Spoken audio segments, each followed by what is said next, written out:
Oi, gente. Está sendo noticiado em vários lugares, eu vou colocar fontes no comentário fixado, que Lula confirmou a presença dele no programa do Ratinho no SBT. E eu, que nunca assisto o SBT para praticamente nada, eu acho que a única coisa que eu assisto no SBT é programação de esporte ao vivo, quando tem algum jogo de futebol que eu queira assistir, né? Eu vou assistir essa entrevista de Lula no Ratinho, que vai acontecer amanhã, quinta-feira, às 8 horas da noite, né? E vocês podem estar se perguntando por que Lula está indo no SBT, um canal bolsonarista, o Ratinho, um apresentador bolsonarista cujo filho é governador pelo PSD, né? E o filho do Ratinho e a família do Ratinho claramente tem um posicionamento bolsonarista, né? Por que o Lula decidiu ir nesse programa? Eu vou agora explicar o que me parece ser o raciocínio da equipe de campanha do Lula. Um raciocínio com o qual, em estratégia, com o qual eu não concordo. Mas o que me parece que eles estão pensando é o seguinte: Lula foi muito bem na entrevista do Jornal Nacional, é verdade, com William Bonner e Renata Vasconcelos. William foi muito bem na entrevista com William Vac na CNN. Então eles estão avaliando. O Lula, ele está indo muito bem nessas entrevistas 1 a 1. E se ele for numa entrevista 1 com o Ratinho e acessar o público bolsonarista, ele poderia conseguir alguns votos dessa forma. Esse, me parece, é o raciocínio da equipe do Lula para confirmar a presença dele na entrevista com o Ratinho. Que o Lula vai bem nessas entrevistas 1 a 1, não é? Em que ele tem mais tempo e que ele pode argumentar e que ele pode ali acessar o público do SBT e aí conseguir alguns votos. Bem, por que eu vejo com um certo risco ele ir à entrevista do Ratinho e por que eu acho que o debate da SBT, embora o canal SBT seja um canal bolsonarista, o debate ele estaria mais protegido? Porque no debate, isso é importante entender, no debate ali tem vários candidatos e a emissora faz uma questão, sua equipe de jornalismo, de tentar parecer.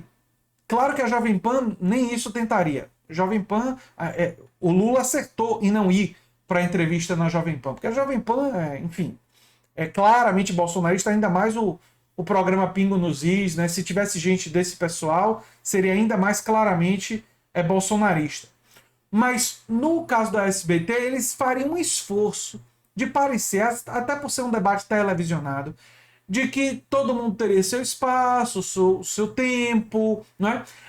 É claro que algumas perguntas seriam tendenciosas, mas aí, quando essa pergunta fosse feita ao Lula, né, ou quando ele tivesse a oportunidade de comentar, ele poderia dizer, olha, essa pergunta foi tendenciosa por isso e isso e tal.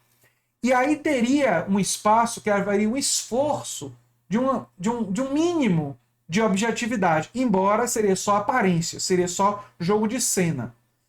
O Ratinho não tem essa obrigação.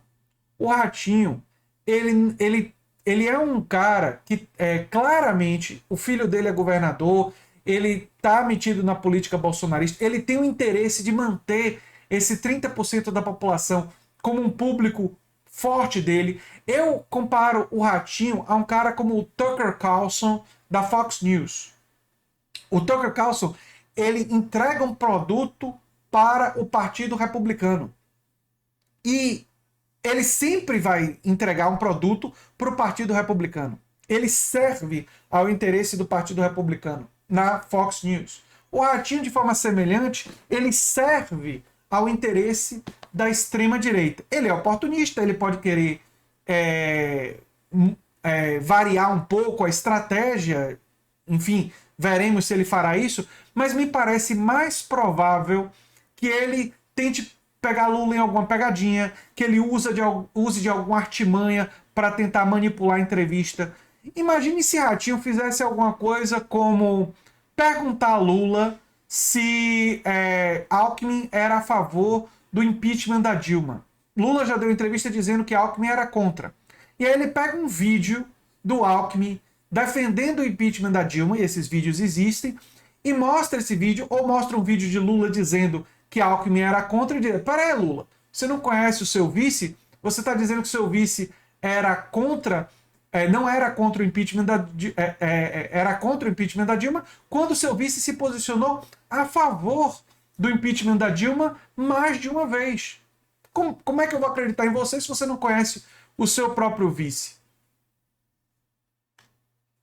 E aí, o que é que Lula vai dizer? Vai dizer, eu me equivoquei, eu me lembrei errado, mas nós estamos agora unindo os divergentes para enfrentar o antagônico, citando Paulo Freire. É uma coisa que ele poderia fazer. Mas, reparem que pegar ele numa fala equivocada como essa seria uma estratégia que o Ratinho pode utilizar para tentar desestabilizar o Lula. E ele pode utilizar outras desse tipo, com esse elemento. Então, ir a uma entrevista com o Ratinho me parece uma coisa com elemento de risco. Claro que Lula pode ir bem, como ele foi bem em outras entrevistas, e aí, enfim, nadar de braçada, as pesquisas estão mostrando que ele está se fortalecendo, não é? Mas eu vejo essa entrevista no Ratinho com elemento de risco. E se fosse no debate, esse risco seria um pouco mais controlado pela necessidade que a emissora tem de parecer objetiva, de parecer imparcial. Ninguém é imparcial, mas a emissora tentaria fazer um esforço de parecer. A equipe de jornalismo iria querer parecer, porque é uma coisa do debate. O espaço do debate, o espaço do contraditório força isso. Mas quando você vai para dentro de um programa de uma pessoa que é bolsonarista, um cara que cresceu fazendo justamente polêmica, né, fazendo estratégias de manipulação da emoção popular, não é? Eu vejo a entrevista no Ratinho com uma entrevista com mais riscos. Mas tomara que Lula vá muito bem nessa entrevista e que a eleição seja arrematada logo no primeiro turno. Eu estou vendo sinais de que a eleição pode terminar no primeiro turno, especialmente não só com a consolidação de votos em Lula sinaliza esse cenário positivo, mas várias pessoas que votam hoje em outros candidatos estão sinalizando que podem mudar o voto em cima da hora da eleição para que a eleição acabe no primeiro turno. Me parece que 33% dos ciristas, segundo a pesquisa Quest, e tem alguns também da Simone Tebet. Eu vou fazer um vídeo específico sobre isso na sequência, né? E se você gosta do que a gente faz aqui no canal, você se inscreve, dá um like, compartilha, quem sabe se torna membro, apoiador, quem sabe faz um dos nossos cursos. Eu sou André Teixeira Jacobina, o canal é Nova Máquina do Tempo, e a gente se vê em breve em outro vídeo. Tchau, tchau, gente.